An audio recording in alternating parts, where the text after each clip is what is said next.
पसनी में एक जदीद और मजबूत सीवरेज निज़ाम की मंसूबाबंदी मुकम्मल कर ली गई है, जो आइंदा 100 साल तक शहर के अवाम के लिए फ़ायदेमंद साबित होगा।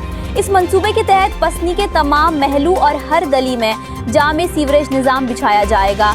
ये बात commanding officer Pakistan coast guard battalion फो पसनी बिलाल जालब ने सरकारी अफसरान और कौंसलरन के एक अहम इजलास से खिताब करते हुए कहा।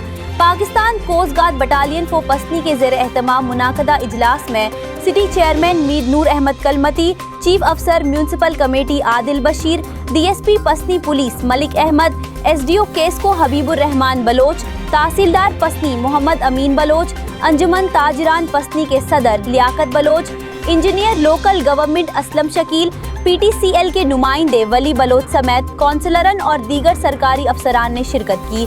इजलास में पसनी के मास्टर प्लान पर तफसीली गौर किया गया, जबकि पाकिस्तान कोस्ट गार्ड की जानिब से शहर में सीवरेज लाइन बिछाने के मंसूबे पर मुशावरत की गई। इस मौके पर साइट इंजीनियर ने बताया कि शहर में लेवलिंग के कुछ मसाइल मौजूद हैं, ताहम म्यूनसिपल कमेटी के ताउन से जल्द काम का आगाज किया जाएगा।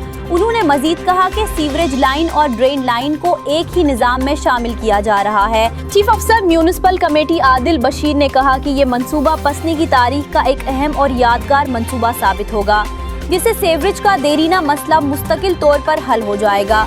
उनका कहना था कि ये मंसूबा पाकिस्तान कोस्ट गार्ड की जानिब से पसनी के अवाम के लिए एक कीमती तोहफा है। सिटी चेयरमैन मीर नूर अहमद कलमती ने कहा कि सीवरेज लाइन की तनसीब के दौरान अवाम को वक्ती मुश्किलात का सामना हो सकता है, ताहम कौंसलरन की जिम्मेदारी है कि वो अपने अपने इलाकों में अवाम को पेशगी आगाह करे, ताकि घरों की गटर लाइनें मरकजी सीवरेज निज़ाम से मुंसलिक की जा सकें। उन्होंने ऐलान किया कि इस सिलसिले में जल्द कौंसलरन का खुसूसी इजलास भी तलब किया जाएगा। इजलास के इख्तिताम पर CO Pakistan coast guard battalion 4 Pasni Bilal Jalab ने कहा कि पसनी का सीवरेज मंसूबा 100 साला मंसूबा है, जिसे पाकिस्तान कोस्ट गार्ड पाया तकमील तक पहुंचा रहा है। उन्होंने वाज़ेह किया कि पाकिस्तान कोस्ट गार्ड पसनी के अवाम की खिदमत के लिए हर मैदान में उनके साथ खड़ा है।